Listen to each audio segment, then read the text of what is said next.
The forgotten builders of Göbekli Tepe. In the rugged hills of southeastern Turkey, not far from the modern city of Şanlıurfa, lies a site so ancient it overturned everything historians thought they knew about human civilization. Hidden beneath layers of earth until the mid-1990s, Göbekli Tepe, Potbelly Hill, revealed itself as a monumental complex of massive stone circles. These weren't just impressive, they were so advanced that they made Stonehenge look almost modern in comparison. Radiocarbon dating placed its earlier structures at nearly 11,600 years old, predating writing, the wheel, and even agriculture as we thought we understood them. But the greatest mystery isn't that it was built, it's that it was buried. The entire site was deliberately covered with tons of backfill, carefully layered as if those who created it wanted it hidden from memory. This wasn't a natural landslide, it was intentional, ritualistic, and precise. The archaeologist Klaus Schmidt, who led excavations until his death in 2014, believed Göbekli Tepe was the work of hunter-gatherers, people long assumed to be incapable of raising such monuments. Yet the evidence spoke otherwise. Massive T-shaped stone pillars, some weighing more than 20 tons, were carved with animals, scorpions, lions, vultures, and haunting depictions of headless humans. There's no sign of permanent houses or farms nearby. So who built it? Why did they gather here, and why conceal it all under stone and soil? Some suggest the site was hidden to protect it from a cosmic disaster, perhaps a comet strike or solar catastrophe. Others whisper of an elite priesthood guarding knowledge from an older forgotten world. Scholars, however, offer caution interpretations that the burial was part of its ritual cycle, much like Tibetan sand mandalas that are swept away after completion. But even so, questions linger. If this was the world's first temple, what belief system inspired its builder? And how could such a culture vanish so completely that even myths about it failed to survive? Göbekli Tepe remains either a singular anomaly or evidence of a much broader forgotten tradition waiting to be uncovered. Whatever the truth, one fact is certain. Long ago, someone built something extraordinary, then intentionally erased it. Rome's borrowed flame and Greece's lost genius. The grandeur of Rome still towers over history, aqueducts, colosseums, and roads stretching across empire. But behind Rome's glory stood another story, one they rarely admitted. For centuries before, the Greeks had already laid the foundations of mechanics, hydraulics, and even robotics. Much of what Rome became famous for was inherited, and often stripped of its original author. Take Hero of Alexandria, a Greek engineer of the 1st century CE. His notebooks read like blueprints for the industrial age.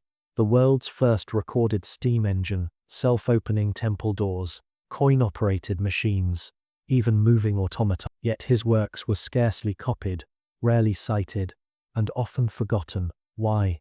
Many argue Rome had no interest in labor-saving devices. Its wealth was built on slavery. A machine that replaced a servant could have destabilized the empire's social order. So Greek designs were quietly adapted, while the brilliance behind them was pushed aside.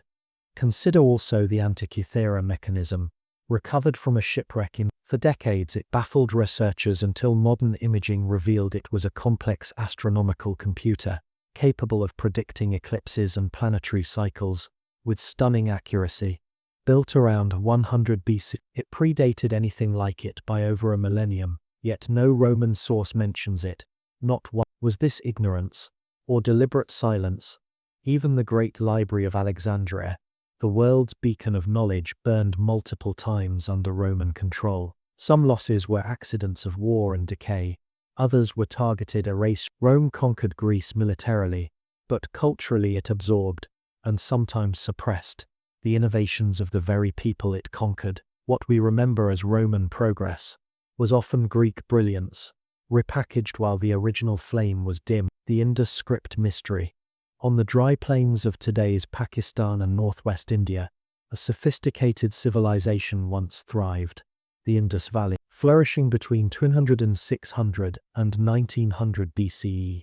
It produced sprawling cities like Harappa and Mohenjo-Daro, with grid-planned streets, advanced drainage systems, and public baths, all contemporary with the pharaohs of Egypt and the kings of Mesopotamia, yet their greatest secret remains unraidable. Across thousands of seals and artifacts lies the Indus script, short inscriptions of stylized humans, animals and geometric symbols. Over a century of study has yielded no translation, no Rosetta Stone has surfaced. Some scholars even argue the symbols aren't writing at all but marks of trade or clan identity.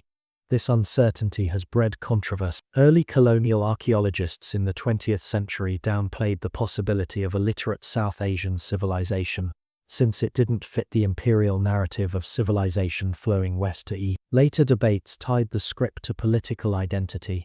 Some argue it links to ancient Dravidian languages, like Tamil, connecting the Indus people to modern South Indians. Others prefer ties to Sanskrit, to fold the Indus into Hindu continuity. In India, such interpretations are explosive, fueling ideological battles over history itself. Fringe theories suggest decipherments may have been made but suppressed, fearing the cultural upheaval such revelations could cause. While mainstream scholars dismiss this, the lack of transparency, slow digitization of finds, and political stakes only add fuel to suspicion. Whether the script was a full language or a proto-writing system, the silence it leaves is haunting. If we could read their words, we might uncover forgotten myths, science, or trade routes. Instead, we are left staring at undeciphered signs, wondering if the silence is accidental or intentional. The vanishing of Tartessos. On the marshy banks of Spain's Guadalquivir River, ancient texts describe a glittering civilization known as Tartessos. Rich in silver and gold, famed for trade and unusual customs, it flourished between the 9th and 6th centuries BCE, then disappeared. Greek historians spoke of a wise king, Arganthonios, who supposedly lived for a century, yet no definitive capital city has ever been found. Its tombs remain unmarked, its language undeciphered.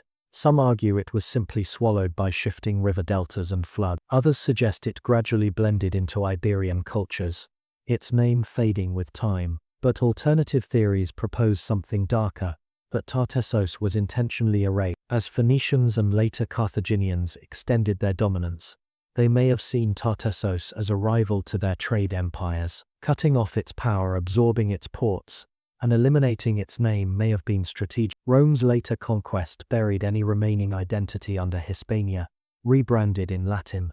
Archaeological fragments, warrior statues, bronze hoards, enigmatic stone carvings hint at a sophisticated culture that doesn't quite match its neighbors, yet they whisper in riddle. Was Tartessos' real wealth erased, or a myth exaggerated by Greeks? When an advanced seafaring culture vanishes without leaving a monumental ruin, suspicion lingers that its true treasure wasn't gold, but knowledge. Egypt's vanished pharaohs. Ancient Egypt projected permanence. Pyramids, eternal hieroglyphs, golden tombs, yet its history is also one of deliberate erasure. Pharaohs rewrote the past when it suited them, chiseling names from monuments, smashing statues, and striking rulers from official king lists. To erase a name was to erase us. Hatshepsut, a female pharaoh who reigned in the 15th century BCE, wore the false beard of kingship, and ruled during a prosperous age of construction and peace. After her death, her successor ordered her images defaced and her memory erased. Was this patriarchy reclaiming power, or an attempt to suppress something in her reign? Akhenaten, the so-called heretic king, abolished Egypt's pantheon in favor of a single god. Atenand reshaped Egyptian art into an unusual and androgynous style. After his death, successors dismantled his legacy, erasing his name so thoroughly that for centuries scholars didn't know he existed. A shadowy figure, Smenkhkare, or possibly a female ruler, Nefertiti herself, remains even more mysterious, deliberately obscured until only fragments remain. Erasure in Egypt wasn't just politics, it was spiritual. To deny memory was to deny immortality, and so entire reigns were redacted, leaving gaps where only questions remain. China's burned books. In the 3rd century BCE, Qin Shi Huang, the first emperor of a unified China, standardized currency, roads, and weights. But in his pursuit of unity, he also sought to erase the past. In 213 BCE, he ordered a purge of literature known as the burning of books and burying of scholars. Texts of philosophy, history and poetry were destroyed, leaving only practical manuals on medicine, agriculture, and divination. Accounts claim hundreds of Confucian scholars were executed or buried alive for defying the order, whether exaggerated or not. The symbolism was chilling. Competing ideas had no place in the emperor's vision of order. The destruction may have eliminated entire traditions of thought. Some speculate records of alternate cosmologies or political systems were lost forever. Others whisper that dangerous astronomical or technological texts may have been suppressed. Ironically, Qin himself obsessed over immortality, commissioning a tomb said to contain rivers of mercury beneath a starry ceiling, a monument that remains sealed today. Historians debate how widespread the book burnings really were, but the legend endures because it speaks to a universal fear that truths most dangerous are not the ones fought over, but the ones erased before anyone notices. The oracle bones rediscovered. In the late 19th century, farmers in northern China sold dragon bones to apothecaries for grinding into medicine. They were fragments of turtle shells and ox scapula. It wasn't until scholars examined them closely that their secret was revealed.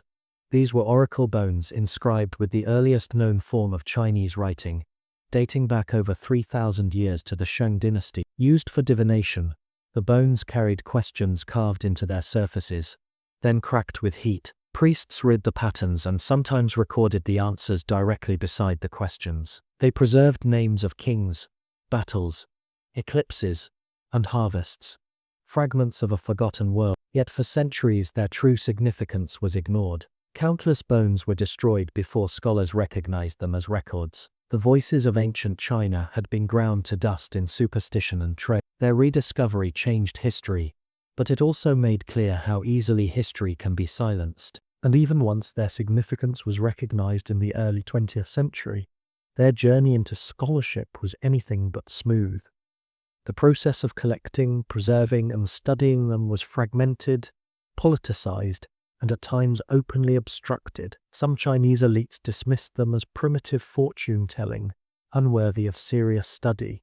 Western scholars during the colonial period often minimized their importance, reluctant to admit that East Asia possessed written traditions as ancient as Mesopotamia or Egypt. And during the turmoil of the 20th century, Japanese occupation, civil war, the Cultural Revolution, entire caches of bones were looted, burned, or hidden to avoid ideological contamination.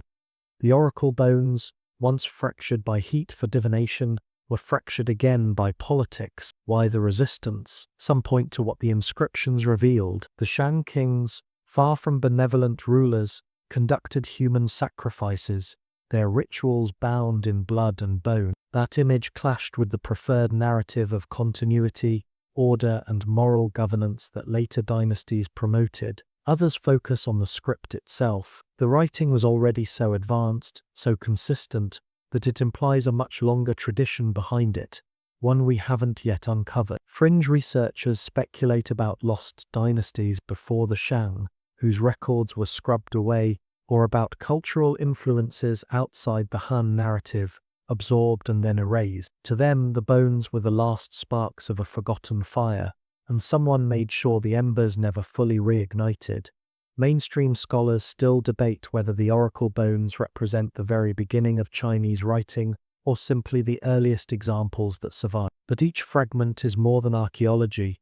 They are voices, once silenced, now whispering faintly. They are questions burned into shell and bone, their answers still glowing beneath the surface, and a chilling reminder of how much may already have been destroyed without us ever knowing its worth. The American giants nobody talks about across the fields and river valleys of North America, from the Appalachians to the plains of the Midwest. Early settlers stumbled upon something unsettling. Inside earthen mounds and burial chambers, they reported skeletons of unusual size, often said to be 7, 8, even 9 feet tall. For decades, newspapers chronicled these discoveries.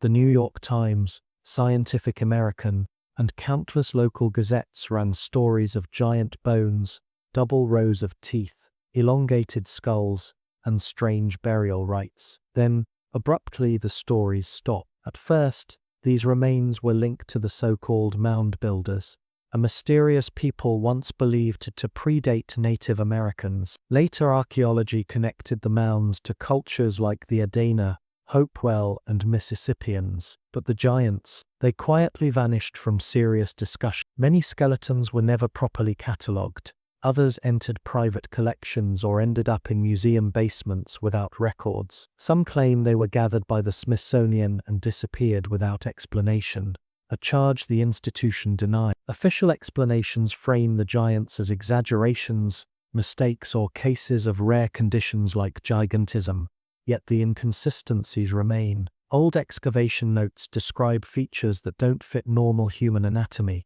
Early photographs, now mostly lost, showed skeletons of improbable proportion. Were they all hoaxes, misprints, folklore inflated into fact, or was there something inconvenient in the story of the giants that made them easier to forget? In the 19th century, US expansion carried its own ideological weight. Denying that native cultures had engineered vast earthworks served to justify dispossession. Later, attributing those same works back to native ancestors became part of correcting that injustice. Giants, however, fit neither narrative. They were unruly, too strange for history books, too difficult to categorize. Some fringe theorists go further, linking them to biblical Nephilim, survivors of a pre-Ice Age migration, or remnants of a lost advanced people. Others hint at genetic anomalies, deliberate breeding, or even influences beyond Earth. The mainstream dismisses such ideas, but one fact remains: over 1,500 reported finds were documented,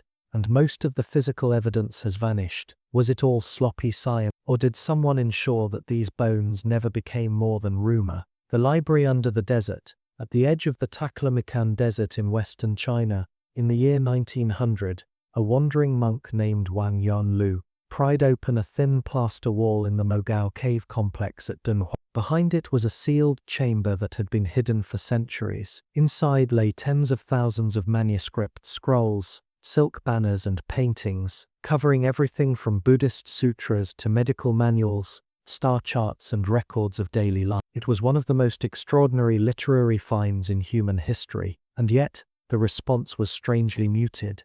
Wang, poor and desperate to preserve the find, sold massive portions of the cache to foreign explorers like Aurel Stein and Paul Pelliot for paltry sums. Trunks of priceless texts were hauled to London and Paris. The Chinese government, at the time weakened and divided, showed little urgency in securing what remained. The chamber was resealed, its story fading into obscurity.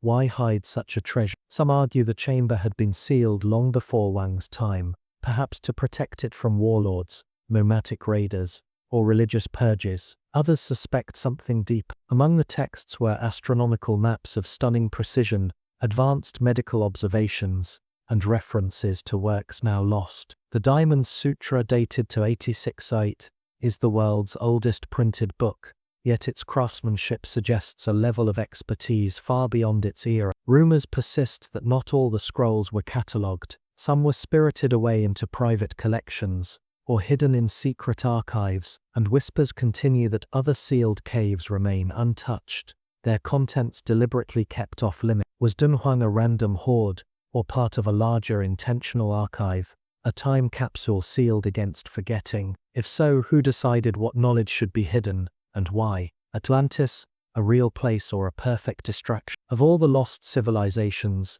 none has captured imaginations like Atlantis. Described by Plato around 360 BCE, it was said to be a vast island empire, technologically advanced, wealthy, and arrogant, until it was swallowed by the sea. For centuries, seekers have scoured oceans, deserts, and even Antarctica for its remains. Yet, not a single confirmed trace has ever emerged. Here's the stranger truth: Atlantis has received more attention than any real lost. Plato's tale is our only source, and even that was second-hand, supposedly retold from Egyptian priests. Historians view it as allegory, a parable about hubris. But for the modern world, Atlantis became something more, a cultural obsession. While some argue it was because Atlantis was the safe mystery. In the 19th and 20th centuries, when European empires sought to frame themselves as heirs to the oldest civilizations, the idea of a lost Atlantic superrace fit perfectly.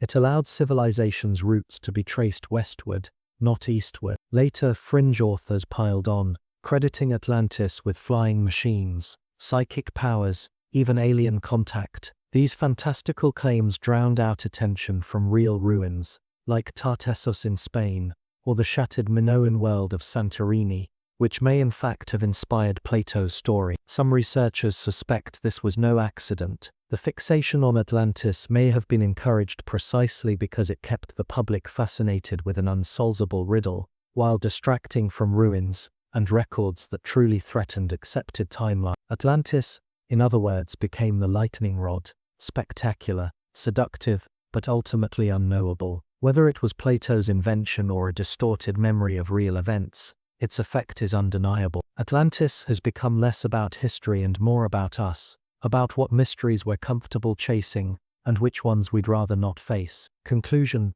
the battle for memory. So what do we make of it all? From buried temples to erased pharaohs, from vanished bones to forgotten libraries, a pattern emerges. Discovery, wonder, then silence. Each time someone had something to gain by letting the past slip into shadow. These weren't random losses, they were acts of control, yet the past refuses to stay buried. Fingerprints remain, on stone, in myth, in fragments of script. The more we uncover, the clearer it becomes. History is not a simple record of what happened, it is a battlefield of what was allowed to survive. We are told civilization began at fixed points, in tidy sequences, on neat timelines. But the deeper we dig, the more those stories unravel. Maybe what we call the beginning is only a midpoint. Maybe the truth is older, stranger, and far more complicated than we dare admit. Because in the end, it isn't just about the ruins or the bones, it's about the one question history fears most. What were we never meant to know?